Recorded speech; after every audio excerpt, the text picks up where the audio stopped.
Morning న్యూస్లోకి వెళ్ళే కంటే ముందు ఒక చిన్న విషయం ఏంటంటే ఒక వార్త సర్క్యులేట్ అవుతా ఉంది.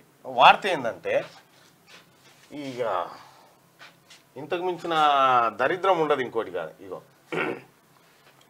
రాత్రి 10 గంటల నుంచి ఉదయం 6 గంటల మధ్య ఒంటరిగా ఉన్న మహిళ ఇంటికి వెళ్లేందుకు వాహనం దొరకని పక్షంలో పోలీస్ హెల్ప్ లైన్ నెంబర్కు మరియు సో అండ్ సో నెంబర్ సంప్రదించి వాహనం కోసం అభ్యర్థించవచ్చని పోలీసులు ఉచిత ప్రయాణ పథకాన్ని ప్రారంభించారు.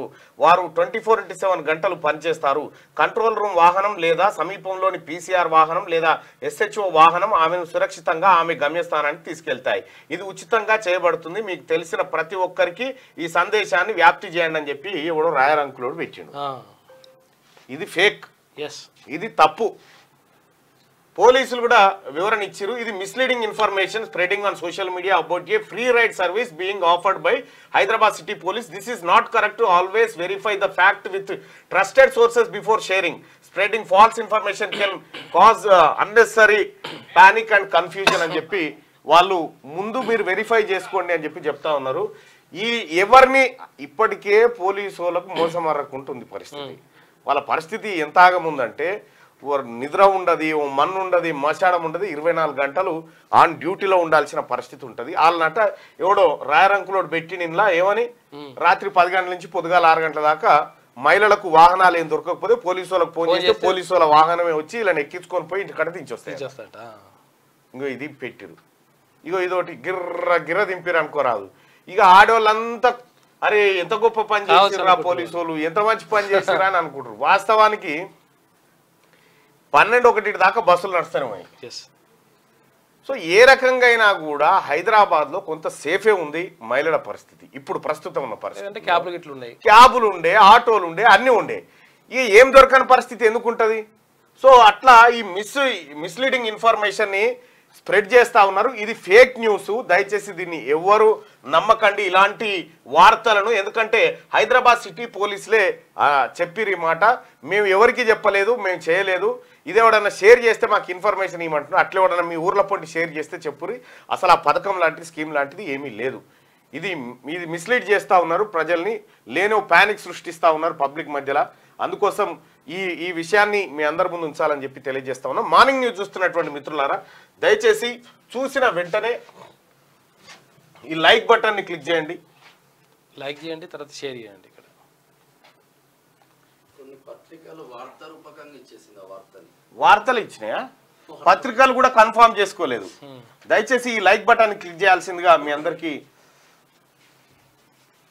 ప్రభుత్వం దగ్గరికి పోదామంటే మార్గం లేదు, మాకు మీరు మాత్రమే ఉన్నారు ప్రశ్నించే గొంతు మీరు వస్తున్నాం. మాకు జరుగుతున్న అన్యాయం గురించి ఆర్టిజన్స్ ఆ బట్టి విక్రమార్క గారు ఒకసారి మాట్లాడనన్నా మాట్లాడరా దీని మీద.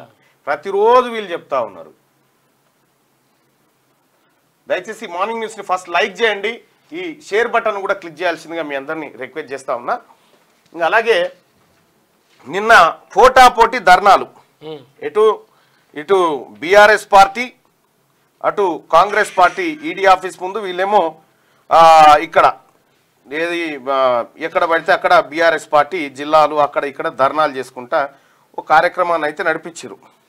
సరే ఏం నడిపించినా ఏం చేసినా కూడా అసలు వాస్తవం ఏందనేది ప్రజలకు తెలవాల్సినటువంటి అవసరం ఉంది. అందుకోసమే ఏం జరిగింది అనేది ఒకసారి చూద్దాం. వెలుగు దినపత్రికలో దీనికి సంబంధించినటువంటి వార్తలు క్లియర్గా ఉన్నాయి. హైదరాబాద్లోని ఈడీ ఆఫీస్ ఎదుట ధర్నాలో CM Revanth, deputy CM Bhatti, మంత్రి పొంగులేటి, ఎమ్మెల్యే వివేక్, దీపాదాస్ మున్షి తదితరులు ఇందులో పాల్గొన్నారు. ఇక్కడ ఆ నలుగురు దేశాన్ని దోచుకుంటున్నారు. మోదీ, అమిత్ షా, అదానీ, అంబానీపై CM Revanth Reddy fire. Adani scam పై కేసీఆర్ ట్విట్టర్ టిల్లు ఎందుకు మాట్లాడతలేడు? రాజీవ్ గాంధీ విగ్రహంపై చేయేస్తే వీపు చింతపండే. 10 ఏళ్లలో సెక్రటేరియట్ వద్ద తెలంగాణ తల్లి విగ్రహం ఎందుకు పెట్టలే? బీఆర్ఎస్ సన్నాసుల మాటలు నమ్మి రైతులు రోడ్డెక్కొద్దు. రైతులను పీల్చి పిప్పి చేసిన దోపిడీ దొంగలు కేసీఆర్, కేటీఆర్, హరీష్ రావు. వచ్చే అసెంబ్లీ ఎన్నికల్లో బీఆర్ఎస్ కు 9 సీట్లు కూడా మిగిలవని వ్యాఖ్య.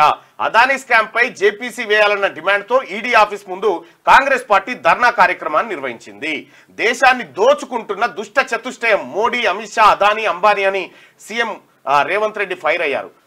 హమ్దో హమారే దో అన్నట్లుగా మోడీ అమిత్ షా వ్యవహార శైలి కనిపిస్తున్నదని, ఈ ఇద్దరు కలిసి గుజరాత్ నుంచి మరో ఇద్దరు అదానీ అంబానీని తీసుకొచ్చి దోచుకుంటున్నారని ఆరోపించారు. అదానీ కుంభకోణంపై జేపీసీని వేయాలని, సెబీ చైర్పర్సన్ రాజీనామా చేయాలనే డిమాండ్తో దేశవ్యాప్త ఆందోళనకు ఏఐసీసీ ఇచ్చిన పిలుపు మేరకు గురువారం హైదరాబాద్ బషీర్బాగ్లోని ఈడీ ఆఫీస్ ముందు కాంగ్రెస్ ధర్నా నిర్వహించింది. అసెంబ్లీ ఎదురుగా ఉన్న గన్ పార్క్ వద్ద నుంచి ర్యాలీగా ఈడీ ఆఫీస్కు చేరుకున్న వందలాది మంది కాంగ్రెస్ కార్యకర్తలు అక్కడే బైఠాయించారు. ఇందులో PCC chief CM Revanth Reddy పాల్గొని పార్టీ క్యాడర్ను ఉద్దేశించి మాట్లాడారు. గతంలో గుజరాత్ నుంచి గాంధీ, పటేల్ ఇద్దరు వస్తే వారికి ప్రపంచమే నమస్కారం పెట్టింది. ఇప్పుడు అదే గుజరాత్ నుంచి వచ్చిన మోడీ, అమిత్ షా మాత్రం ఆ ప్రపంచాన్ని దోచుకునేలా వ్యవహరిస్తున్నారని వ్యాఖ్యానించారు.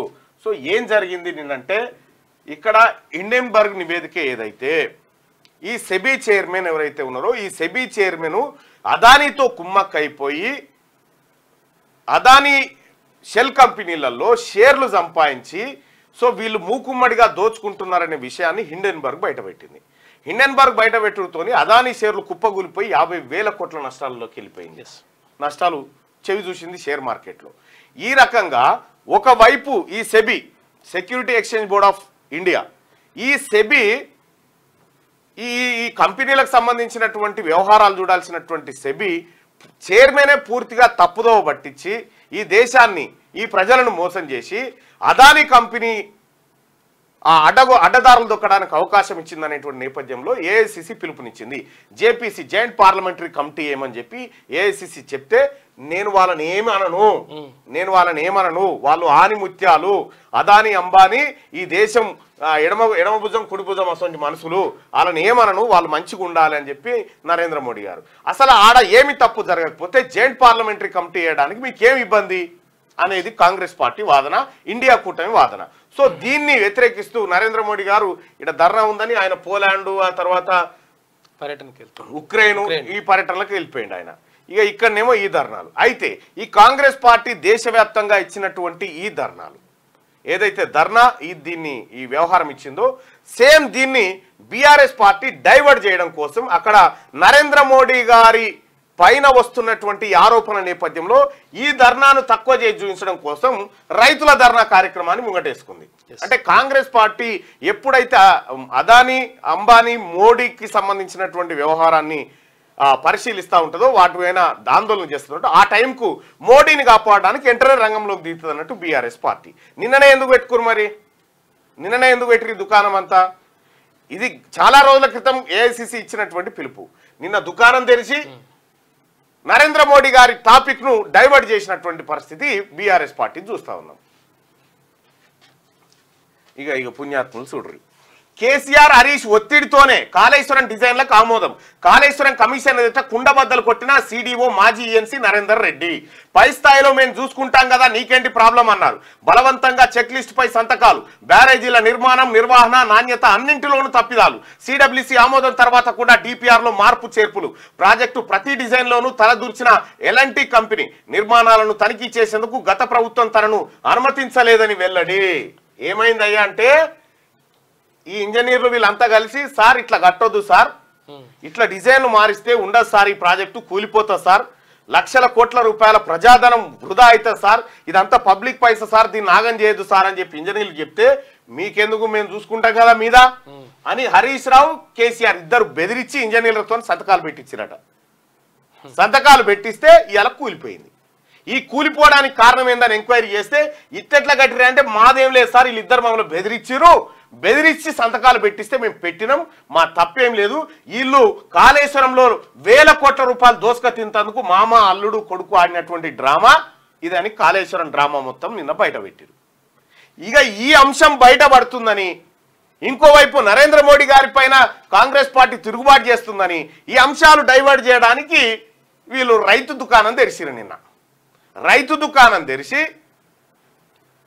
ఇక రైతు రుణమాఫీ గురించి బీఆర్ఎస్ అయినా మాట్లాడాల్సింది. బీఆర్ఎస్కి ఏమైనా అర్హత ఉందా? వీళ్ళ లంగకథల వల్లనే కదా ఇప్పుడు ఈ లంగకథలన్నీ ప్రపంచం చర్చించుకోవద్దని, వీళ్ళు చేసిన దోపిడీని ఎట్టి పరిస్థితిలో జనం ఆలోచించొద్దని నిన్న ఆ ధర్నా పెట్టిరు బీఆర్ఎస్ పార్టీ ధర్నా. తర్వాత అప్లికేషన్లు పెట్టుకోవద్దంటాడు కేటీఆర్. అప్లికేషన్ ఏమంటాడు? ప్రభుత్వం కావాలి. రైతులట ఏడికి పోవాలన్నట, కాంగ్రెస్ పార్టీ నాయకుల దగ్గర పోరి మీకు రుణమాఫీ కాకపోతే అంటాడు. కాంగ్రెస్ పార్టీ ఏం చెప్తా ఉంది, మీకు రుణమాఫీ కాకపోతే ఒక అధికారిని ఏర్పాటు చేసి అధికారి దగ్గరికి మీ డాక్యుమెంట్స్ తీసుకొని పోండి, వెంటనే పరిష్కారం చేసుకోరని ఆయన చెప్తే మీరు ఆడికి పోతే రుణమాఫీ అవుతుంది కదా, మళ్ళీ మీరు రోడ్డు ఎక్కలేరు, మళ్ళీ బదనాం చేయలేము సర్కార్ అని ఇంత లపంగా మాటలు కల్వకుంట్ల తారక రామారావు నిన్న మాట్లాడతాం. అప్పుడు మీ ఇంటికే వచ్చిరా మరి మీ ఇంటికి ప్రగతి భవన్ కాడికి అప్పుడు మీరుంటున్న ఇంటికాడికి వస్తే గొర్ర గుంజుకపోతే కిరసనాయిలు పోసుకొని తలగబెట్టుకున్నారు అప్పుడు కేసీఆర్ ఇంటి ముంగట. అది లేదా? ఇవాళ రైతులను రెచ్చగొట్టి, రైతులను ప్రభుత్వం మీదకి రెచ్చగొట్టి మాకు రుణమాఫీ కాలేదు, మాకు ఇది కాలేదని, రుణమాఫీ చేయడానికి టెక్నికల్ సమస్యలు ఉన్న విషయాన్ని ఉత్తమ్ కుమార్ రెడ్డి గారు, బట్టి గారు, ముఖ్యమంత్రి గారు 100 సార్లు చెప్పారు. ఈ మాట క్లియర్ గా చెప్పారు, చేస్తామని చెప్తున్నారు. నీకు నిజంగా బీఆర్ఎస్ పార్టీకి చిత్తశుద్ధి ఉంటే ఏ రైతులకైతే రాలేదో ఆ రైతుల లిస్టు తీసుకొని ఆ అధికారిని పెట్టకాడి తీసుకుపోయి వీళ్ళకి ఎందుకు కాలేదు అని చెప్పి దగ్గర చెప్పి నీకు సోయింటే, రైతుల క్షేమాన్ని కొడితే ఆ పని చేయను, ఆ పని చేయవు. రైతులకు అన్యాయం చేయడానికి, రైతులను మోసం చేయడానికి, మీ రాజకీయ పబ్బం గడుపుకోవడానికి ఇలా రైతులను వాడుకుంటుంది బీఆర్ఎస్ పార్టీ. ఏం మురగబెట్టిరా మీరు రైతులకు? ఏం చేసిరా మీరు రైతులకు? మొత్తం మోసమే కదా మీ కుటుంబం. ఇవాళ రైతుల కోసం అక్కర రావాల్సినటువంటి కాళేశ్వరం ప్రాజెక్టు ఎందుకు గచ్చి తప్పిపోయింది? ఇవాళ 1,00,000 కోట్ల ప్రాజెక్ట్ ఎటుపోయింది? దీని మీద చర్చ జరగాలి.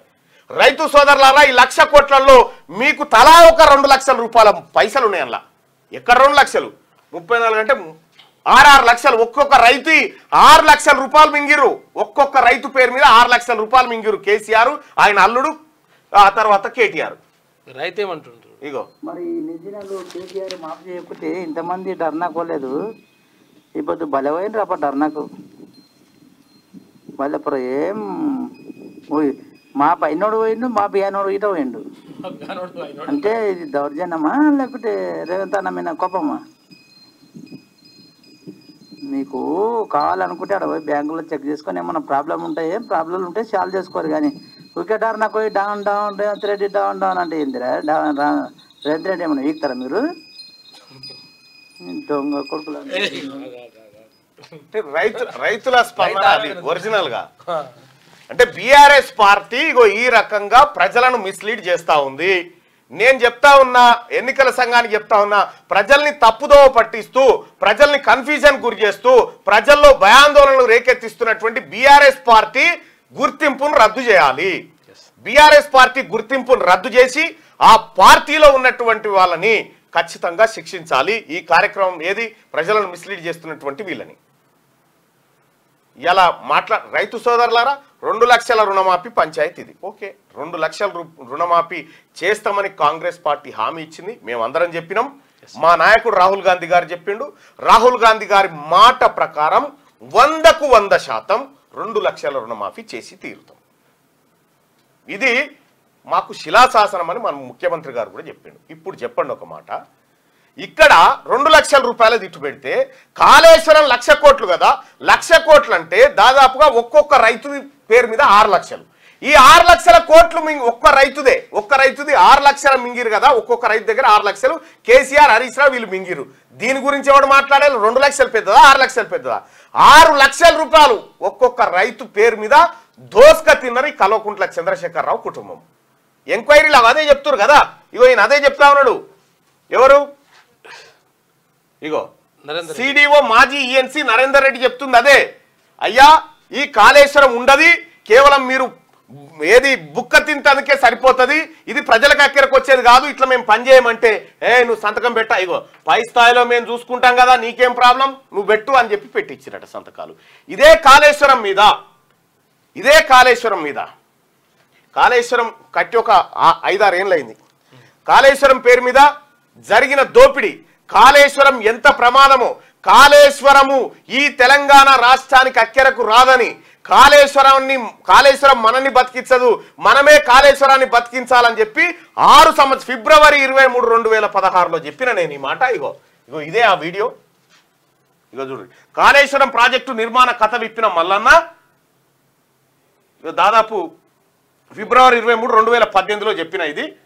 ఇక్కడ మీరు ఒకసారి చూస్తే ప్రజలారా,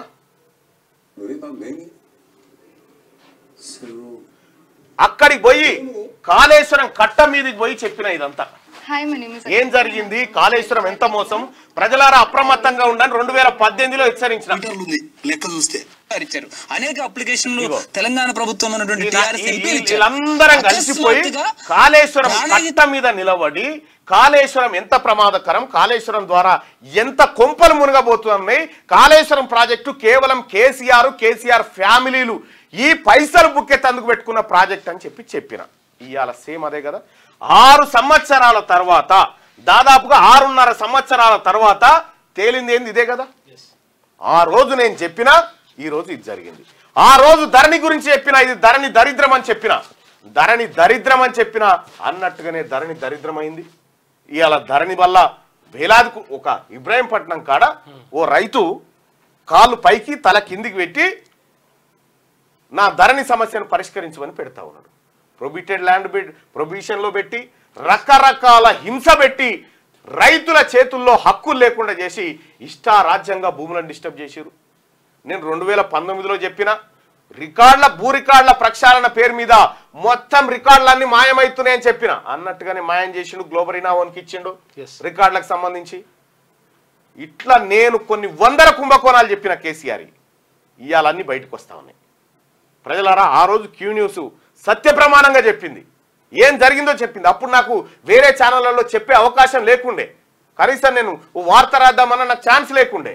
ఎందుకంటే ఆ యాజమాన్యాలు ఎందుకు ఇదంతా మనకెందుకు పంచాదన్నట్టుంటే, ఆ రోజు ఆ కోపంతో ఆ బాధతోటి ఇదంతా ప్రజలకు తెలవాల్సిన ఇన్ఫర్మేషన్ అని చెప్పి ఆ రోజు ఈ క్యూ న్యూస్ పెట్టి ఈ పేపర్లు దండాలకు కట్టి ప్రజలకు వివరించే ప్రయత్నం చేసిన. ఈ వివరించే క్రమంలోనే ప్రజలారా నేను ఒకటి బయట పెడతా ఉంటే ఎన్ని డాక్యుమెంట్లు, ఎన్ని ఎకరాలు, ఎన్ని కుంభకోణాలు బయట పెడితే, ఎన్ని కేసులు పెట్టిరు నా మీద, ఎన్ని దాడులు చేసిరు మా మీద, ఎన్ని హత్యాయత్నాలు చేసిరు, ఎన్నిసార్లు మమ్మల్ని జైల్లో బంధించిరు, ఎంత హింసకు గురి చేసినా ఏ ఒక్కరోజన్నా కేసీఆర్కు తల వంచినమా?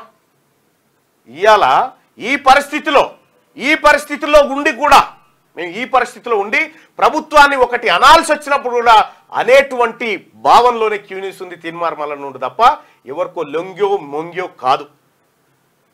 ఇవాళ మంచిని మంచి అని చెప్తా ఉన్నాం, చెడుని చెడని చెప్తా ఉన్నాం. ఇవాళ కేటీ రామారావు ఆయన మాట్లాడతాడు పత్రికలు జర్నలిజం గురించి. నువ్వే మాట్లాడాను, నువ్వు మాట్లాడాలి పత్రికలు జర్నలిజం గురించి. నీ అయ్య అంటాడు, నీ అయ్య ఎట్లా తిట్టే పత్రికలను మీడియా వాళ్ళని ప్రగతి భవన్లో కూర్చో సన్నాసులు కూర్చోరు అని మీడియా వాళ్ళని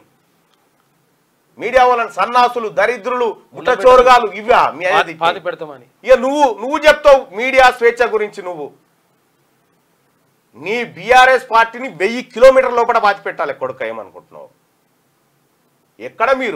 ఎక్కడి తెలంగాణకు నీకేం సంబంధము? ఎప్పుడొచ్చినావు నువ్వు తెలంగాణకి? ఎక్కడ దోసుకున్నారు? ఈ కేవలం దోసుకోవడానికే కదా. ఏం చెప్పినావు కేసీఆర్ మాకాయాల? తెలంగాణ రాష్ట్రం వచ్చిన తర్వాత అవినీతికి పాల్పడితే నా కొడుకునైనా బిడ్డనైనా జైలు వేస్తా తప్ప ఇడిచిపెట్టనని చెప్పినావు. నీ బిడ్డ లిక్కర్ దందాల దొరికి జైలుండే. నువ్వు వేయకపోతివి. బతుకమ్మ చీరల స్కాము, గొర్రెల స్కాము, బర్రెల స్కాము, కరెంటు స్కాము, ఇటు కాళేశ్వరం స్కాము, ఈ సుందిలా స్కాము, ఎక్కడ చూసినా స్కాములే. నీ కొడుకు, నీ అల్లుడు, నీ బిడ్డ, మీరు నలుగురే మేసిరు కదా. ఈ మేసినటువంటి దుర్మార్గులు ఇలా తెలంగాణలో రైతులకు రుణమాఫీ జరుగుతుంటే ఇలా కళ్ళు మండుతా ఉన్నాయి. ఉన్నదో లేదో చదురుకుంటా ఇంత రైతులకు ముద్దెక్కువ తినిపిద్దామని ప్రభుత్వం ముందుకు పోతా ఉంటే, రైతుల కడుపు నింపుదాము, రైతన్న కన్నీరు పెట్టకుండా చూద్దామని చెప్పి కాంగ్రెస్ పార్టీ ప్రభుత్వం ముందుకు పోతా ఉంటే ఈ ధర్నాలు చేసి డ్రామాలు అయిలే. ఈ కాళేశ్వరం మీద ముఖ్యమంత్రి గారు ఈ కాళేశ్వరం మీద దీని సంగతి ఏం తేల్చాలి, అతి వేగంగా తేల్చాల్సిందే. వీళ్ళ భూములు, వీళ్ళ ఆస్తులన్నీ కబ్జాలు పెట్టాల్సిందే, ప్రభుత్వం జప్తు చేసుకోవాల్సిందే. కేటీ రామారావు అంటాడు మొత్తం హైదరాబాద్లో లక్షల స్క్వేర్ ఫీట్స్ కొట్టి పారేసిండు, వేలాది ఎకరాల భూములు కొట్టేసిండు. హరీష్ రావు లబ్బర్ చెప్పులు గతిలేనటువంటి హరీష్ రావు తెలంగాణ రాష్ట్రం ఏర్పడే నాటికి ఇవాళ 1000 కోట్ల రూపాయల స్థాయికి ఎట్లా ఎదిగిండు? ఎక్కడి నుంచి వచ్చింది? కాయ కష్టం చేసి తెచ్చిరా ఇవన్నీ? మా ప్రజలను, రైతులను దోపిడీ చేసిందే కదా. రైతుల నోట్లో మట్టి కొట్టి మీరు మీ కుటుంబం బాగుపడ్డారు. కానీ ఇలా రైతాంగాన్ని ఆదుకొని రైతులకు కన్నీళ్లు లేకుండా చేయాలన్న సంకల్పంతో కాంగ్రెస్ పార్టీ ప్రభుత్వం ముందుకు పోతా ఉంటే మీకు సిగ్గు లేకుండా శరం లేకుండా ఇలా రైతులను తప్పుదోవ పట్టించి రైతాంగాన్ని చేయని చెప్పిందా కాంగ్రెస్ పార్టీ ప్రభుత్వం? చేస్తూనే ఉంది కదా, వాటి కోసం బడ్జెట్ కేటాయించింది కదా. 31,000 కోట్ల రూపాయలు మాఫీ చేస్తామని చెప్పింది, చేసి తీరుతాం. దీని సంగతి ఏందో చెప్పురిగా. ఫ్లడ్ లైట్ల వెలుతురులో హడావిడిగా పనులు, దోమలు తిరుగుతున్నాయా?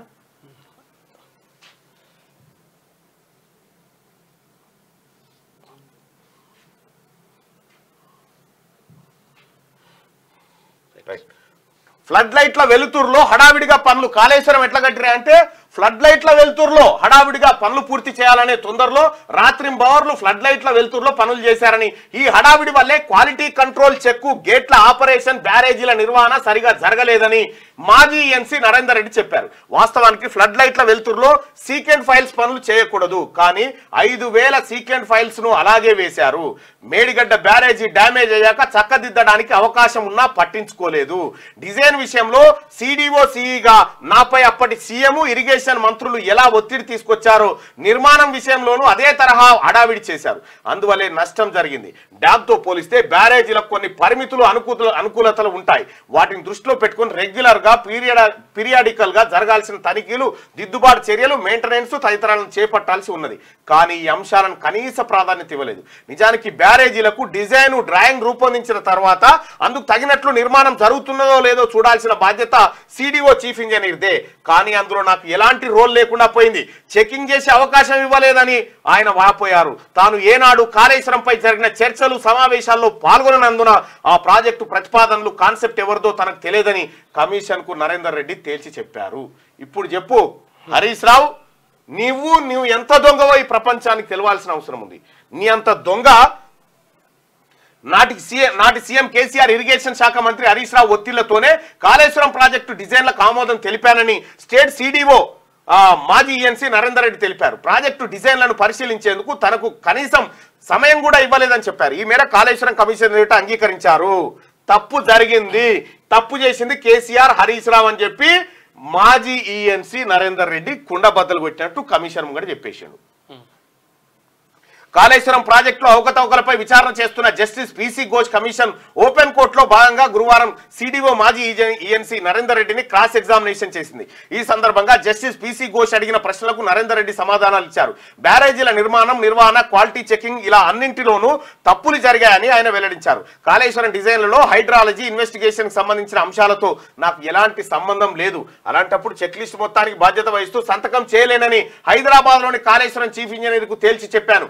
వెంటనే నాపై ఒత్తిళ్లు మొదలయ్యాయి. పై అధికారులు, అప్పటి సీఎం కేసీఆర్, ఇరిగేషన్ మంత్రి హరీష్ రావు ఫోన్లు చేసి చెప్పారు, పై స్థాయిలో మేము ఉన్నాం కదా, మీకేం ప్రాబ్లం, సంతకాలు పెట్టండి అంటూ నాతో బలవంతంగా సంతకాలు తీసుకున్నారు అని కమిషనర్ నరేందర్ రెడ్డి వాపోయాడు. ఎలాంటి మాట మార్చింది. కాళేశ్వరం డిజైన్లు, డ్రాయింగ్లను ప్రీమెచ్యూర్ స్టేజ్ లోనే సర్టిఫై చేశారా అని కమిషన్ ప్రశ్నించగా నరేందర్ రెడ్డి వివరంగా సమాధానం ఇచ్చారు. డిజైన్లకు సంబంధించిన వ్యవహారాలకు మాత్రమే నేను జవాబుదారిని, కానీ హైడ్రాలజీ, ఇన్వెస్టిగేషన్ కు సంబంధించిన అంశాల చెక్ లిస్ట్ పైన సంతకాలు పెట్టాలని నాపై ఒత్తిడి తెచ్చారు. ఇవి చాలు కేసీఆర్ ను, హరీష్ రావును లోపల వారేసి వీళ్ళు కసరగక్కేదాకా తొక్కి వీళ్ళు ఏమేమి తిన్నారో, ఏమేమి మింగిరో జనం సొమ్ము. ఇలా 6-7 లక్షల కోట్ల అప్పు అయిందంటే వీళ్ళిద్దరు పుణ్యమే. పోనీవని ఎక్కడికి వచ్చిందంటే కేవలం వీళ్ళు దోసుక తింటందుకు సరిపోయింది. ఇది కాళేశ్వరంది. లోన్ యాప్లపై ఈడీ కొరడ. లోన్ యాప్ కేసుల్లో ఈడీ అధికారులు దర్యాప్తు ముమ్మరం చేశారు. తక్షణ రుణ యాప్ల ద్వారా లోన్లు ఇచ్చి కంపెనీలు బలవంతంగా వసూలు చేసిన 19.39 కోట్లను అధికారులు స్పీడ్ చేశారు. మనీ లాండరింగ్ కింద కేసులు నమోదు కూడా చేసిండ్రంట. లోన్ యాప్లు ఇక్కడ చాలా మంది నాకు మెసేజ్లు పెడుతున్నారు, అన్న నేను బెట్టింగ్ పెట్టిన పైసలు పోయినాయి, నువ్వే ఆదుకోవాలి. చాలా మెసేజ్లు ఉన్నాయి. లక్షలు కోట్లే మొత్తం.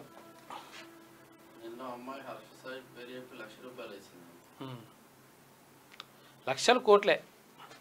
మాకు తెలియకుండా, మా భర్తకు తెలియకుండా చేసినాము. హాయ్ అన్న, please help. Hi, I need help అన్న. I will loss 70,000 in betting game అన్న. రిప్లై అన్న, ప్లీజ్ అన్న. ఇగో ఇది ఇట్లా బెట్టింగ్ యాప్లలో పెట్టి మొత్తం సర్వనాశనం అవుతుంది యువత. ఈ బెట్టింగ్ యాప్ల తెరువుపోకండి, ఏ యాప్ల తెరువుపోకండి. మీరు కాయకష్టం చేసుకుంటేనే అవి ఉంటాయి, అంతే. ఏడ పుణ్యానికి రావు పైసలు. ఎంతమంది ఉసురు తీసుకున్నారు, ఎంతమంది చచ్చిపోయారు బెట్టింగులు పెట్టి. చాలా మంది యువత చచ్చిపోతా ఉన్నారు. దయచేసి బెట్టింగ్ల తెరువుపోకండి.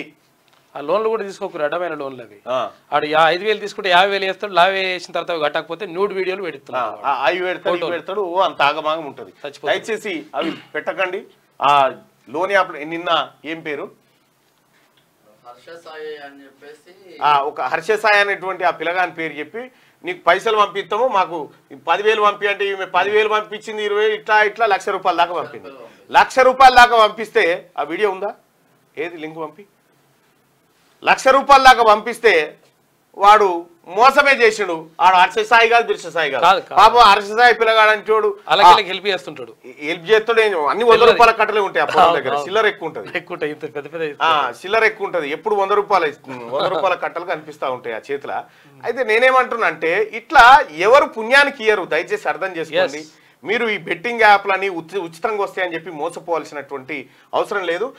ఆ లింక్ డిస్క్రిప్షన్లో పెట్టి ఎట్లా మోసపోయిందో అమ్మాయి చూడండి ఒకసారి. మీకు అట్లాంటి ఫోన్ కాల్స్ వస్తే మీరు అప్రమత్తంగా ఉండండి. ఇక ఢిల్లీకి CM Revanth Reddy, deputy CM Bhatti, మంత్రి ఉత్తమ్ కు హైకమాండ్ పిలుపు. పిసిసి చీఫ్ నియామకం, మంత్రివర్గ విస్తరణపై ఊహాగానాలు. రాహుల్ వరంగల్ సభ, రాజీవ్ విగ్రహావిష్కరణ తేదీలు ఖరారయ్యే ఛాన్స్ ఉందట. ఇక ఢిల్లీకి పోతా ఉన్నారు ముఖ్యమంత్రి, deputy CM and Uttam Kumar Reddy. స్కూల్లే సేఫ్గా లేకపోతే విద్యా హక్కుకు అర్థమే లేదు. ఇక స్కూల్లే సురక్షితం కాకపోతే విద్యా హక్కు చట్టానికి అర్థం లేదని బాంబే హైకోర్టు వ్యాఖ్యానించింది. ఇక బాద్లాపూర్లోని ఓ స్కూల్లో 2 చిన్నారులపై స్వీపర్ లైంగిక దాడికి పాల్పడిన కేసును బాంబే హైకోర్టు గురువారం విచారించింది. ఇక జనవరి నుంచి సన్నబియ్యం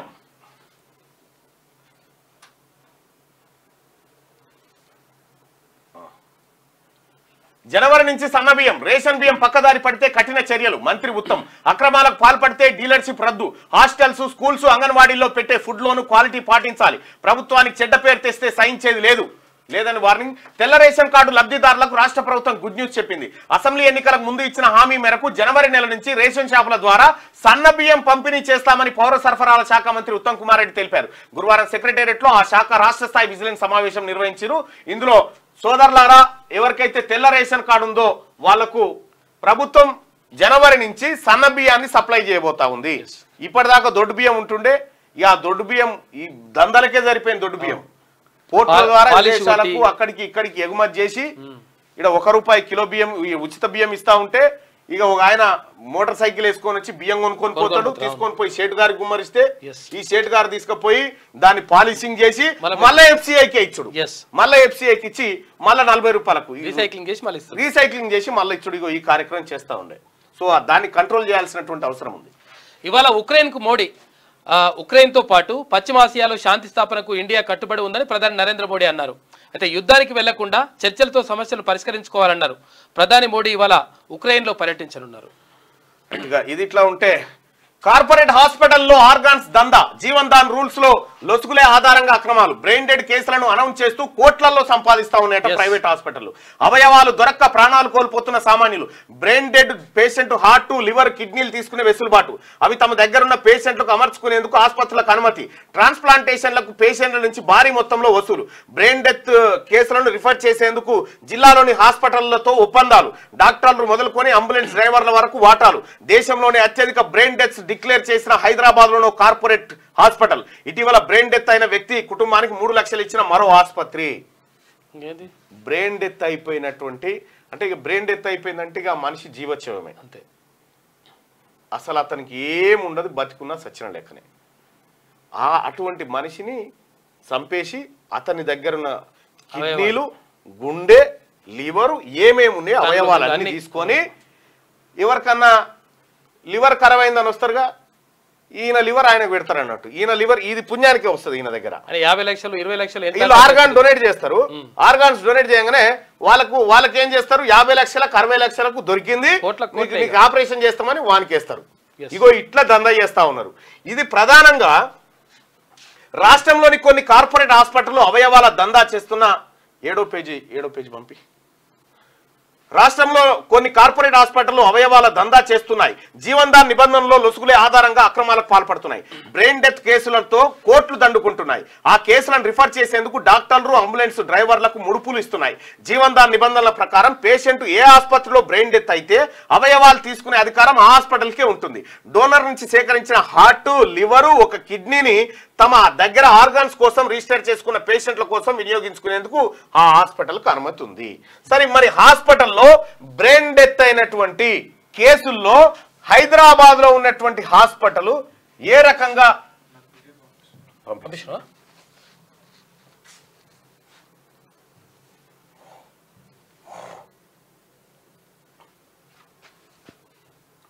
7వ పేజీ కదా.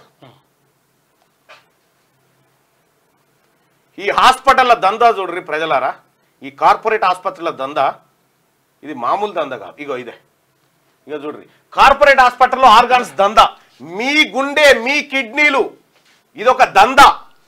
ఇగో పైసలు ఉన్నోళ్ళకి అవయవాలు, పైసలు ఉన్నోళ్ళకి అవయవాలు. మీ పేదోడు బ్రెయిన్ డెత్ అయ్యి ట్రీట్మెంట్ లేక చచ్చిపోతే ఈ పేదోని ఆ కిడ్నీలు తీసుకపోయి ఈ ఉన్నోళ్ళకి అమ్ముకొని బతుకుతా ఉన్నారు. బ్రెయిన్ డెత్ అయిన పేషెంట్ల ఆర్గాన్స్ ను అవసరమైన పేషెంట్లకు అమర్చేందుకు జీవన్దాన్ వ్యవస్థను పనిచేస్తున్నది.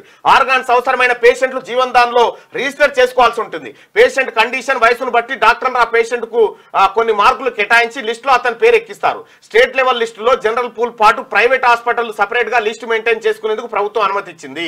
దీంతో డబ్బులు దండిగా ఉన్న పేషెంట్లు బడా కార్పొరేట్ హాస్పిటల్లో తమ పేర్లను అవయవాల కోసం రిజిస్టర్ చేసుకుంటున్నారు. జనరల్ లిస్ట్ లో ఉన్న వాళ్ళకంటే ఇలా హాస్పిటల్ లిస్ట్ లో ఉన్న పేషెంట్లకే చాలా తొందరగా అవయవాలు దొరుకుతున్నాయి.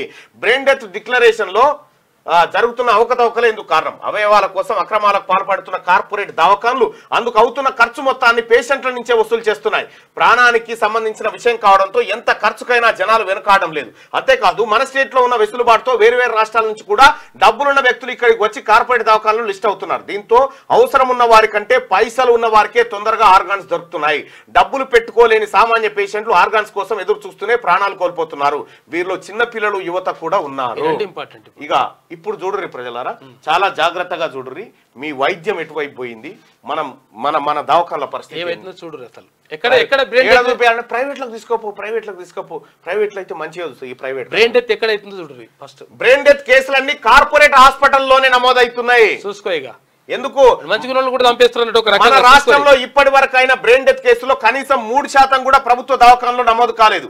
జీవన్దాన్ ప్రారంభమైనప్పటి నుంచి ఇప్పటి వరకు 1466 బ్రెయిన్ డెత్ కేసుల్లో అవయవాలను దానం చేసేందుకు కుటుంబ సభ్యులు ఒప్పుకున్నారు. ఇందులో 97% కార్పొరేట్ దవాఖానాల్లోనే జరగడం. ఈ బ్రెయిన్ డెత్స్ అన్ని హైదరాబాద్ లోని కార్పొరేట్ హాస్పిటల్లోనే నమోదవడం గమనార్హం. బ్రెయిన్ డెత్ కేసుల డిక్లరేషన్ లో హైదరాబాద్ కు చెందిన ఓ ప్రముఖ కార్పొరేట్ హాస్పిటల్, ఓ ప్రముఖ ఏంది యశోద పేరు రాసేసిన, అవును, జాతీయ స్థాయిలో రికార్డు సృష్టించింది. ఇప్పటి వరకు అత్యధిక బ్రెయిన్ డెత్ డిక్లేర్ చేసి హాస్పిటల్ గా ఘనత వహించింది. ఇందుకు గాను ఇటీవల కేంద్ర ప్రభుత్వం నుంచి ఆ హాస్పిటల్ యాజమాన్యం అవార్డు కూడా అందుకుందట. చూసుకో. బ్రెయిన్ డెత్ డిక్లరేషన్ లో బెస్ట్ టీమ్ ఆఫ్ డాక్టర్లు ఉన్న హాస్పిటల్ గా నగరంలోని మరో ప్రముఖ హాస్పిటల్ కూడా అవార్డు అందుకుంది. ఈ హాస్పిటల్ స్టాక్ మార్కెట్ లోనూ లిస్ట్ అయింది. 10 ఏళ్లలో 1466 బ్రెయిన్ డెత్ కేసులు, బ్రెయిన్ మంది జీవోత్సవాలాగా మారిపోయారు. 2013 నుంచి 2024 వరకు రాష్ట్రంలో 1466 బ్రెయిన్ డెత్ కి డిక్లేర్ చేశారు. ఇందులో ప్రభుత్వ దవాఖానాల్లో 42 బ్రెయిన్ డెత్ డిక్లేర్ చేయగా ప్రైవేట్ దవాఖానాలో 1424 బ్రెయిన్ డెత్ డిక్లేర్ చేశారు. అత్యధికంగా యశోద హాస్పిటల్లో 500 బ్రెయిన్ డెత్ డిక్లేర్ చేసింది. 500 మంది చచ్చిపోయారట యశోద హాస్పిటల్లో బ్రెయిన్ డెత్ అయిపోయి. 500 మంది బ్రెయిన్ డెత్ అయి చచ్చిపోయినందుకు యశోద హాస్పిటల్ కు కేంద్ర ప్రభుత్వం అవార్డు ఇచ్చింది.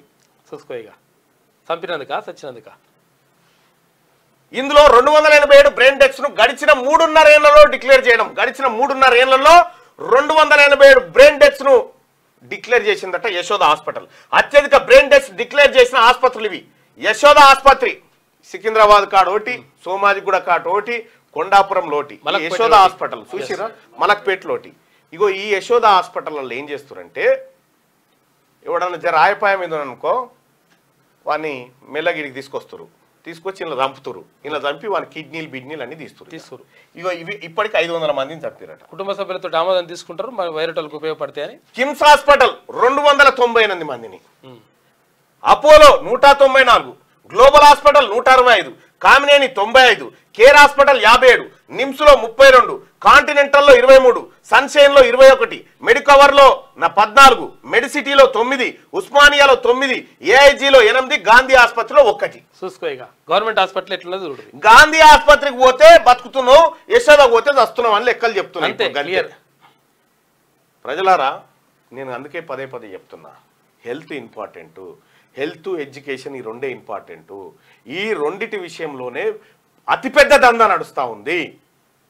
500 బ్రెయిన్ డెత్ కేసులా యశోద హాస్పిటల్లో 500 మంది చనిపోవడంటే 500 మందిని ఇట్లా వరుసగా బండబెట్టి ఎంతమంది అవుతారో చూడ్రి, ఏడికి నిండుతారో చూడ్రి. ఈ 10 ఏళ్లలో వీళ్ళు చేసిన దందా. ఇప్పుడు అంటే 500 అంటే 1000 కిడ్నీలు, 2 కిడ్నీలు ఉంటాయి, 1000 కిడ్నీలు, 1000 కండ్లు, 1000 కిడ్నీలు, 1000 కన్లు, 1000 లివర్లు, 500 గుండెలు. లివర్లు. వాళ్ళు చేసిన దందా. ఒక్కొక్క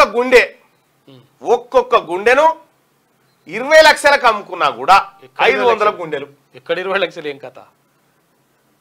ఇగో ఇట్లా ఒక్క పేషెంట్ చచ్చిపోయినోని మీద దందా. దీన్ని ఏమంటారంటే పీనిగల మీద పేలాలు ఏర్కత్తినుడు అంటారు. ఈ యశోదాలు, ఈ ప్రైవేట్ హాస్పిటల్ చేసే దందాలన్నీ ఇవి పోవాలి.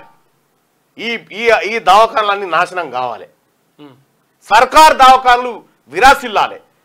ప్రభుత్వ దవాఖానలు మెరుగుపడాలంటే ప్రజలారా మనం చైతన్యవంతం కావాలి. నాయకుడు వచ్చి మన ఇంటికి 500 రూపాయల నోటు ఇవ్వగానే 500 నోటు ఆడబెట్టి ఇది సరే కానీ మేము ఓటేస్తాం కానీ మా దవాఖాన ఎడగట్టాము చూపి అని అడగాలి. మా దవాఖాన ఏడుంది, మా పోరగాడు చదువుకోవడానికి బడేడు ఉందని చెప్పి అడుగు ఒకసారి. లేకపోతే ఇదే దరిద్రం మోపవుతుంది. ఇగో యశోద, ఎవరదా యశోద హాస్పిటల్? కేసీఆర్ చుట్టాలి కాదా? ఏం జరుగుతా ఉంది?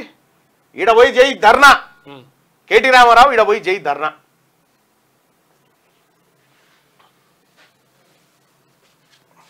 ఇగో ఆర్గాన్స్ దందా. ఇక ఇది ఇట్లుంటే అప్పుల సిప్ప చేతిలో పెట్టి నీతులు చెప్తున్నారు. నిధుల కొరత ఉన్న రుణమాఫీ చేస్తున్న సర్కార్ పైకి రైతులను ఉసిగొల్పుతారా? కోదండరాం, కేటీఆర్ రూల్స్ విరుద్ధంగా ఉన్న ఫామ్ హౌస్ను ఎట్లా లీజుకు తీసుకున్నాం? నాది కాదు దోస్తుదంటే నమ్మేటోళ్ళు ఎవరు లేరు. 10 ఏళ్లు బీఆర్ఎస్ పాలనంతా విధ్వంసమే. రాజీవ్ విగ్రహం మీద వివాదం కరెక్ట్ కాదు. మీడియాతో చిట్చాట్లో ఎమ్మెల్సీ కోదండరాం. ఇక డిసెంబర్ 15, 16 తేదీల్లో గ్రూప్ 2 ఉదయం మధ్యాహ్నం 2 సెషన్లో నిర్వహణ ప్రకటించిన టీజీపీఎస్సీ. సో గ్రూప్ 2 షెడ్యూల్ ని ప్రకటించింది తెలంగాణ ప్రభుత్వం. పోస్ట్ మార్టం చేశాక కేసు పెడతారా?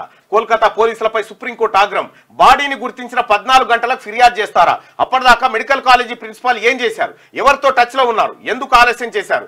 డాక్టర్ రేప్ అండ్ మర్డర్ కేసులో సుప్రీంకోర్టు ప్రశ్నల వర్షం. గత 30 ఏళ్లలో ఇలాంటి కేసు చూడలేదని కామెంట్. క్రైమ్ సీన్ మార్చేశారని కోర్టుకు సిబిఐ వెల్లడించింది. ఎవడు మార్చిండు? ఎందుకు మార్చిండు? ఏం జరిగింది? కోల్కతా ఘటన పైన గద్దర్ అవార్డుల కోసం కమిటీ చైర్మన్ గా నరసింగరావు, తర్వాత వైస్ చైర్మన్ గా Dil Raju, rules regulations లోగోపై report ఇవ్వనున్న committee అంట.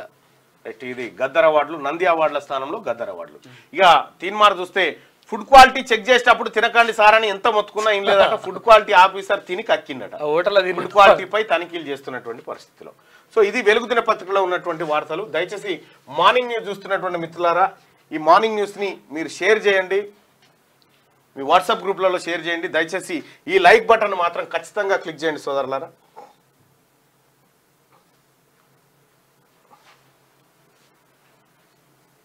ఒక్క క్షణం కేటాయించి దీన్ని క్లిక్ చేయాల్సిందిగా మీ అందరు రిక్వెస్ట్ చేస్తా ఉన్నా. లైక్ చేయండి, తర్వాత షేర్ చేయండి.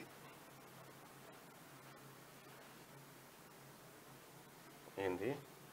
నమస్తే, మీది ప్రశ్నించే గొంతు. మీరు ఎమ్మెల్సీ రాకముందు రాష్ట్ర ప్రజల లబ్ధి కోసం పోయిన ప్రభుత్వం మీద ఎలా తిరగబడ్డారో, ఏ ప్రభుత్వం ఉన్నా మీరు ప్రజల వైపు ఉండాలి, పదవి ఇవ్వాలి ఉంటుంది. నేను పదవిని ఎప్పుడు దాన్ని అలంకారప్రాయంగా ఎప్పుడు చూడలే. అది నా జీవితంలో అత్యంత లైట్. అది అసెంబ్లీ ముందు ప్రొఫెసర్ జయశంకర్ సార్ విగ్రహాన్ని ప్రతిష్టాపన చేయాలని చెప్పి చెప్తా ఉన్నారు. సో దయచేసి ప్లీజ్ రిక్వెస్ట్ చేస్తా ఉన్నా, లైక్ బటన్ క్లిక్ చేయండి, అలాగే షేర్ కూడా చేయండి. ఇక ఆంధ్రజ్యోతిలో ఉన్నటువంటి వార్తలను ఒకసారి చూద్దాం. డిసెంబర్ 15, 16 తేదీల్లో గ్రూప్ 2 పరీక్షలు. కొత్త షెడ్యూల్ ప్రకటించిన టీజీపీఎస్సీ రోజు 2 సెషన్ల పరీక్షల నిర్వహణ సెప్టెంబర్ 18 నుంచి డిఎడ్ పరీక్షలు కూడా ఉంటాయంట. రెడ్డిగా సంతకాల కోసం కేసీఆర్ హరీష్ ఒత్తిడి చేశారు. ఫోన్ చేసి సమస్య ఏంటని తొందర పెట్టారు. బ్యారేజీల నిర్మాణం డిజైన్ల ప్రకారం జరుగుతోందా అనేది పరిశీలించలేకపోయా. నాటి ప్రభుత్వం అవకాశమే ఇవ్వలేదు. 3D అధ్యయనం లేకుండా డిజైన్ల ఖరారు. సంతకం చేయడానికి 4-5 రోజులు నిరాకరించా. బాధ్యత తనదేనంటూ కాళేశ్వరం ఈఎన్సీ లేఖ ఇచ్చాకే సంతకాలు పెట్టా. ఆ తర్వాత ఆ లేఖను తొలగించారు. ఆర్టీఐ ద్వారా ఈ వివరాలు తెలిసాయి. మేడిగడ్డ డిజైన్లలో ఎలాంటి పాత్ర, దీనికి ఆధారంగా 600 పేజీల ఈమెయిల్ కాళేశ్వరం కమిషన్ సమక్షంలో వెల్లడించిన మాజీ ఈఎన్సీ ఏ నరేందర్ రెడ్డి. కాళేశ్వరం బ్యారేజీల డిజైన్లు డ్రాయింగ్లు సంపూర్ణంగా అధ్యయనం చేసే అవకాశాన్ని అప్పటి సీఎం కేసీఆర్, నీటిపారుదల శాఖ మంత్రి హరీష్ రావులు తమకు ఇవ్వలేదని మాజీ ఈఎన్సీ సెంట్రల్ డిజైన్ ఆర్గనైజేషన్ ఎన్ నరేందర్ రెడ్డి వెల్లడించారు. హడావిడిగా డిజైన్లు డ్రాయింగ్లపై సంతకాలు చేయాలని కేసీఆర్, హరీష్ రావు, రామగుండం మాజీ ఈఎన్సీ నల్ల వెంకటేశ్వర్లు, కాళేశ్వరం ఈఎన్సీ బి హరిరామ్ తనపై ఒత్తిడి చేశారన్నారు. 3D అధ్యయనం తర్వాత డిజైన్లు డ్రాయింగ్లు రూపొందించాల్సి ఉండగా 2D అధ్యయనం తర్వాతే వీటిని తయారు చేయాల్సిన పరిస్థితి ఒత్తిళ్ల కారణంగా నెలకొందని వెల్లడించారు. కాళేశ్వరం ఎత్తిపోతల పథకంపై విచారణలో భాగంగా గురువారం నరేందర్ రెడ్డిని ప్రశ్నించారు. డిజైన్లు డ్రాయింగ్లతో ముడిపడిన పలు అంశాలపై కమిషన్ ప్రశ్నలు సంధించింది. తనను తొందర పెట్టి ఒత్తిళ్లకు గురి చేయడం ద్వారా ఆమోదించాల్సిన అనివార్యత కల్పించారని నరేందర్ రెడ్డి కమిషన్ కు చెప్పారు. ఈ చెప్పింది ఏదో ఆయన మీడియాకి చెప్తే అయిపోవు కదా, అంతే. ఇప్పుడు చెప్పింది ఏదో ఆయన మీడియాకి చెప్తే అయిపోవు కదా. ఇలా హరీష్ రావు, కేసీఆర్ దొరికిపోయిన దొంగలు ఇక్కడ కాళేశ్వరంలో 1,00,000 కోట్లు కథం చేసి పడి గద్దరవాడ్ల విధి విధానాలకు కమిటీ, నియమ నిబంధనల రూపకల్పన, లోగో సిఫార్సు బాధ్యత కూడా. చైర్మన్ గా ప్రముఖ దర్శకుడు బి నరసింహరావు, వైస్ చైర్మన్ గా సినీ నిర్మాత దిల్ రాజు, మరో 14 మంది సలహా సభ్యులు దీంట్లో ఉండబోతా ఉన్నారు. ఇది ఇట్లుంటే ఎస్సీ వర్గీకరణ అమలుకు ఉప కమిటీ, విధి విధానాల ఖరారు కోసం మంత్రి దామోదర్ నేతృత్వంలో రాష్ట్ర ప్రభుత్వ యోచన. సీఎంను కలిసిన మందకృష్ణ, రాహుల్ ఖర్గేలతో కూడా ఒప్పించాలని వినతి. సీఎం రేవంత్ ను కలిసిన మందకృష్ణ, చిత్రంలో మంత్రి దామోదర, మోత్కుపల్లి. ఎస్సీ వర్గీకరణ అమలు కోసం ఒక ఉప కమిటీని ఏర్పాటు చేయాలని రాష్ట్ర ప్రభుత్వం భావిస్తుంది. మంత్రి దామోదర్ రాజనరసింహ నేతృత్వంలో ఈ కమిటీని ఏర్పాటు చేయాలని అనుకుంటుంది. ఎస్సీ వర్గీకరణను ఎలా అమలు చేయాలి, దాని విధి విధానాలు ఎలా ఉండాలనే అంశాన్ని ఈ కమిటీ పరిశీలిస్తుంది. వివిధ రాష్ట్రాల్లో వర్గీకరణను అమలు చేసేందుకు ఎలాంటి కసరత్తు చేస్తున్నారో కమిటీ వివరాలు సేకరిస్తుంది. కాంగ్రెస్ అధికారంలోకి వచ్చాక ఇటీవల అసెంబ్లీలో ఎస్సీ వర్గీకరణకు అనుకూలంగా తీర్మానం చేసింది. కొద్ది కాలానికే సుప్రీంకోర్టు వర్గీకరణకు రాజ్యాంగబద్ధత ఉంటుందని ప్రకటించిన తర్వాత సీఎం రేవంత్ రెడ్డి వర్గీకరణకు అమలు పరిచే తొలి రాష్ట్రం తెలంగాణ అవుతుందని చెప్పి ఆయన ప్రకటించాడు. నిన్న కలిసిండ్రు, అదే ముఖ్యమంత్రిని కలిసి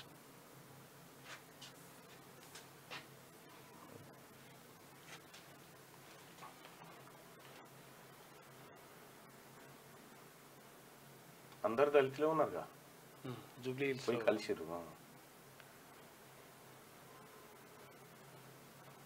మోత్కుపల్లి నరసన్నతో పాటు చాలా మంది పోయి కలిసిరు.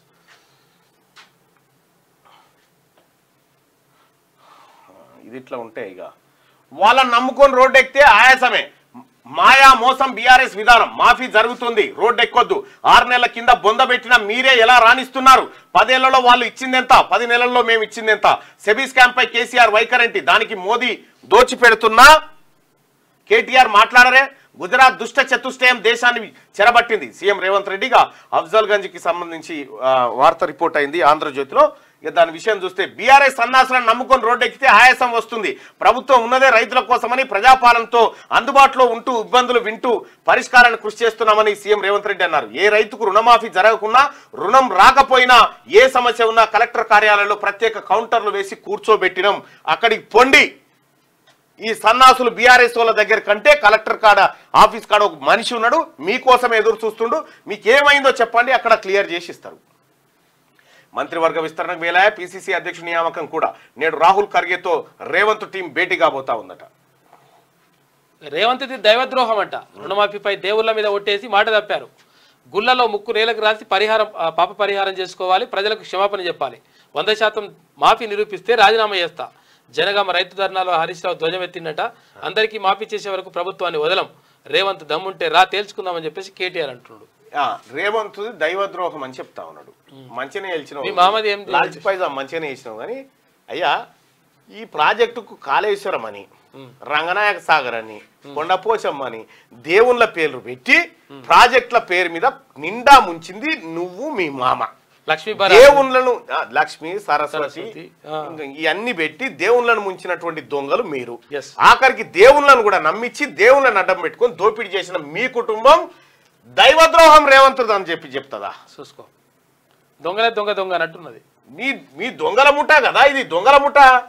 కేసీఆర్ కుటుంబమే దొంగల ముఠ, బందిపోటు దొంగలు.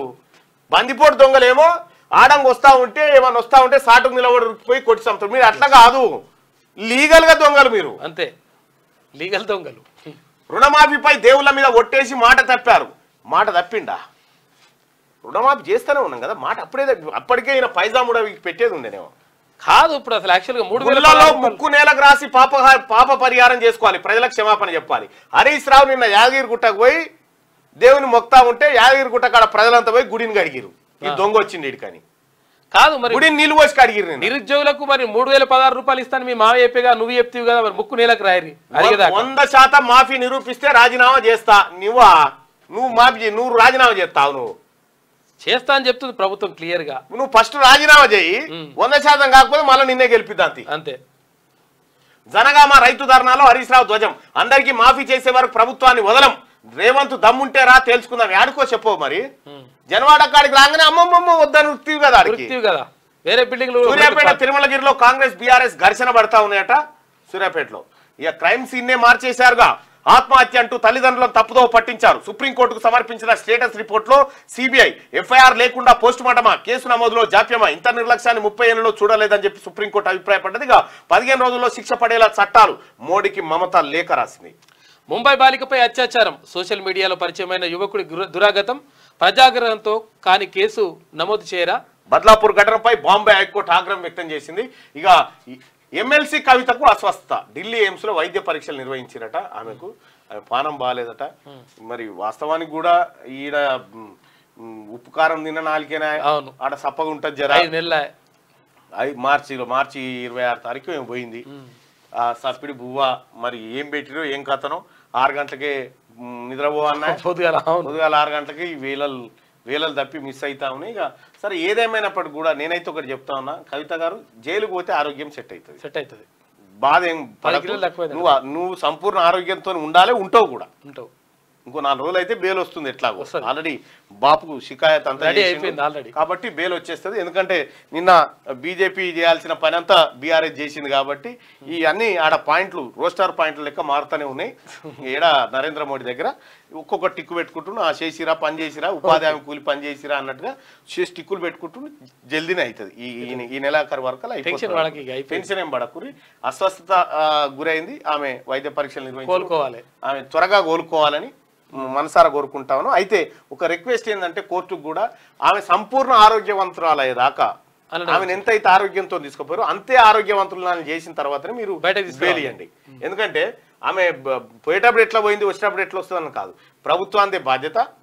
సంపూర్ణ ఆరోగ్యవంతురాలయ్యేదాకా అందులోనే పెట్టి, జైల్లోనే పెట్టి ఆ తర్వాత మీరు తీసుకొని రండి. ఇక క్రైమ్ సీన్ ఇది అయిపోయింది కదా. ఇది ఆంధ్రజ్యోతి దినపత్రికలో ఉన్నటువంటి వార్తలు. దయచేసి మార్నింగ్ న్యూస్ చూస్తున్నటువంటి మిత్రులారా ఈ లైక్ బటన్ని ఖచ్చితంగా క్లిక్ చేయండి. భూదాన్ పోచంపల్లి కెనరా బ్యాంక్లో అన్ని పేపర్లు బరాబర్ ఉన్నా చేస్తలేరు అని చెప్తున్నారు. వెంటనే మీరు కలెక్టర్ కార్యాలయంలో ఉన్నటువంటి వాళ్ళని సంప్రదించండి బైసాబ్, మీకు ఖచ్చితంగా న్యాయం జరుగుతుంది. మీరు మంత్రి కావాలి అన్నయ్య అని అడుగుతా ఉన్నాడు. గట్టిగా Teenmaar Mallanna WhatsApp official group ఉంది. మీరు ఈ లింక్ ను క్లిక్ చేసి మీరు వాట్సాప్ గ్రూప్ లో జాయిన్ కావచ్చు. ఎప్పటికప్పుడు తాజా సమాచారం మీకు వాట్సాప్ గ్రూప్ లో మమ్మల్ని కనెక్ట్ అయిపోవచ్చు. ఎప్పటికప్పుడు మీరు దీన్ని క్లిక్ చేసి దీంట్లో ఈ ఛానల్ అని ఉంటుంది, జస్ట్ దీన్ని క్లిక్ చేయండి. క్లిక్ చేసి ఇందులో జాయిన్ అయిపోండి, సరిపోతుంది ఈ వాట్సాప్ గ్రూప్. అలాగే మోసాలు ఎట్లా జరుగుతున్నాయి ఏందనేటువంటి వ్యవహారంలో మీకు ఇక్కడ డిస్క్రిప్షన్లో లింక్ కూడా పెట్టిరు మా వాళ్ళు. హర్షసాయి పేరు చెప్పి సైబర్ మోసాలు ఎట్లా జరిగినాయి ఈ లింక్ మీద క్లిక్ చేస్తే మీకు అన్ని వివరాలకు సంబంధించిన అవన్నీ వస్తాయి. ఎట్లా మోసం చేసారు ఏం కథ అనేది. గట్టిగా ఒకసారి శనార్థి తెలంగాణలో ఉన్నటువంటి వార్తల్ని మన శ్యామ్ అలాగే సుదర్శన్ అందించే ప్రయత్నం చేస్తారు. ఇక జన్గా దేశానికి బీజేపీ ముప్పు, దుష్ట చతుష్టయం దేశాన్ని దోచుకుంటోంది.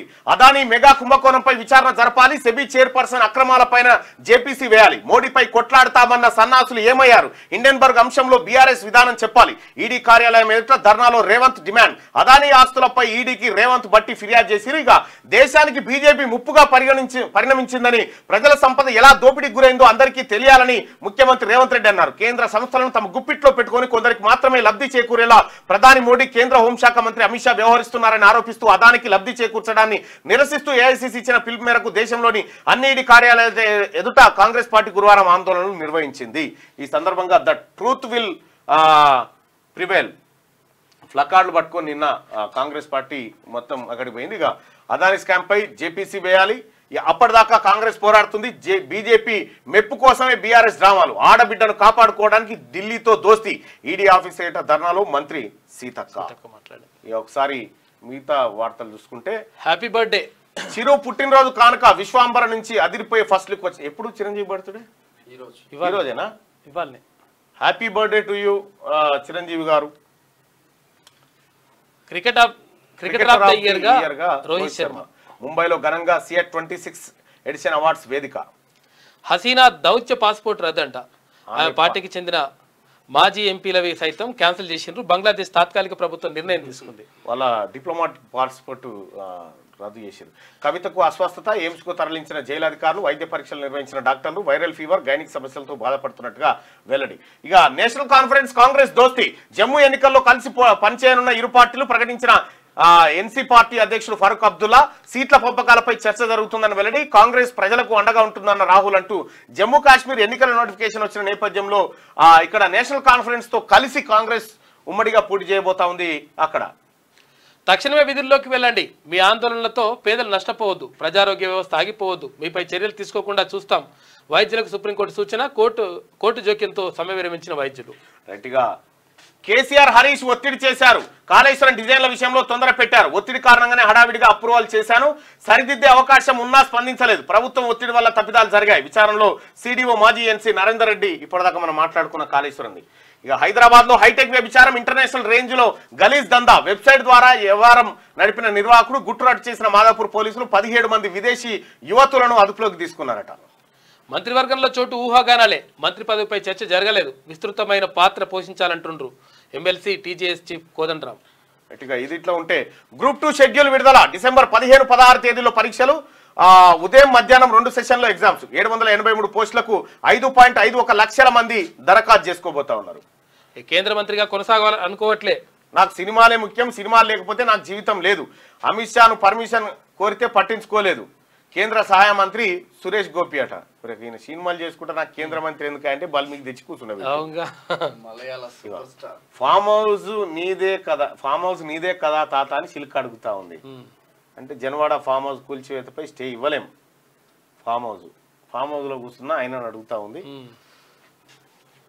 ఇంకా తమిళ వెట్రి కజగం పార్టీ జెండా ఆవిష్కరణ. ఏనుగులు, ఆ తర్వాత ఒక పువ్వుతోటి విజయన్ పార్టీ రాబోతా ఉంది.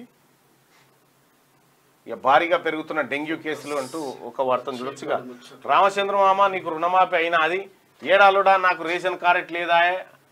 ఆ బ్యాంకు ఆయన రేషన్ కార్డు తీసుకురమ్మన్నా రమ్మన్న బట్టి ఎట్లా చేద్దు అల్లుడా యాదగిరి ఏంది మామ? వ్యవసాయ మంత్రి తుమ్మల, ఉప ముఖ్యమంత్రి బట్టి రైతుల రుణమాఫీకి ఏం సిక్కులు లేవు అనబట్టి నువ్వేమో బ్యాంకు మేనేజర్ కిరికిరి చేస్తున్నా అనబట్టి సరే నేను నువ్వు పోదాంపా బ్యాంక్ ఆయన దగ్గరికి. సరే రేపు పోదాం అల్లుడా. ఇంకో ముచ్చట నాకు తెలిసింది అల్లుడా. ఏ ముచ్చట మామ? రుణమాఫీ కొన్ని షరతులు పెట్టినామని మంత్రులు చెప్పిరుగా. అందులో రేషన్ కార్డు లేకున్నా మాపి నా తానికి వచ్చేసరికి ఏంది పంచాది? అవును మామ ఇది కరెక్టే. ప్రభుత్వం 2 లక్షల రుణమాఫీ అనరి. అప్పుడు నాకు 1.5 లక్షల అప్పు ఉంది. మాపి అవుతుందని తెగ మురిచిపోయినా. ఆ సంతోషంలో ఓ పావుషేరు మందు గట్టిగానే గుద్దిన అల్లుడా. ఇక ఇప్పుడు బ్యాంకు రేషన్ కార్డు ఉంటే రుణమాఫీ అనేసరికి నాకు నిద్ర పడతలేదు. పానం గాయగా ఉంటుంది. సరే మామ నువ్వేం పరిశాన్ కాకు, నేను అంతా చూసుకుంటారు అంది వడకు. అంతేనా అల్లుడా? నీ ధైర్యంతో ఉంటా, ఏం ఫికర్ చేయకు. నీ బ్యాంకు బాకీ మాఫీ సంగతి చూసుకుంటా. మామ పెద్ద లీడర్లకు రుణమాఫీ అయింది, నీకు రేషన్ కార్డు తెమ్మన్నాడు ఏందో తెలుసుకుంటా. పోయిన సర్కారుడు ఎవరికైనా రేషన్ కార్డు ఇచ్చినాడు, ఇయ్యకనే పాయా. ఇప్పుడు వచ్చిన ఆయన ఇంకా కార్డులు ఇచ్చుడే సురువు చేయకపాయా. బ్యాంకోనికి ముచ్చట తెలియదా? ఎందుకు తెలియదు అల్లుడా ఈ ముచ్చట కూడా ఆ బ్యాంకు సార్తో అన్న అంటే నేను తెమ్మంటలేను ప్రభుత్వం ఈ షరతు పెట్టిందని చెప్పిండు. అవునా సరే కానీ రుణమాఫీ పెట్టుకాని ఇది